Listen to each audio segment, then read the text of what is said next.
আসসালামু আলাইকুম আর রহমতুল্লাহ। আশা করি আপনারা সকলে আল্লাহ তাআলার রহমতে ভালো আছেন। আমি আজ আলোচনা করব খাওয়ার আগে ও পরে যে দোয়া পড়বেন। তো আসুন আমরা জেনে নিই। খাবার গ্রহণের আগে ও পরে দোয়া পাঠ করা সুন্নত।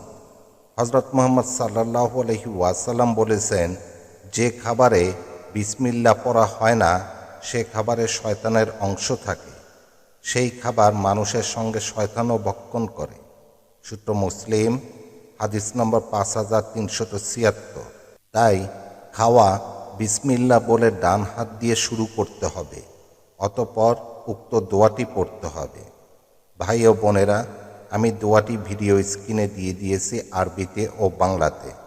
এটি হলো খাদ্য গ্রহণের আগের দোয়া।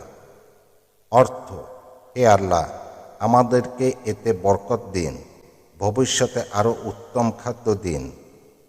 আবদুল্লাহ ইবনে আব্বাস রাদিয়াল্লাহু তাআলা আনহু বলেন, রাসূলুল্লাহ সাল্লাল্লাহু আলাইহি ওয়াসাল্লাম বলেছেন, যখন তোমাদের কেউ খাবার খায় তখন সে যেন এই দোয়াটি পড়ে। সূত্র তিরমিজি, আবু দাউদ, মিশকাত, হাদিস নম্বর 4283। খাবার গ্রহণ শেষে এই দোয়াটি পড়াও সুন্নাত।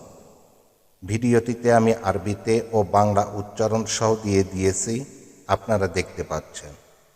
এই দোয়াটির অর্থ হল, সব প্রশংসা আল্লাহর জন্য, যিনি আমাদের খাইয়েছেন, পান করিয়েছেন এবং মুসলিম বানিয়েছেন।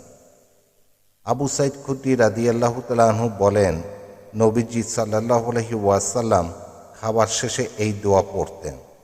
সূত্র আবু দাউদ, হাদিস নম্বর 3850।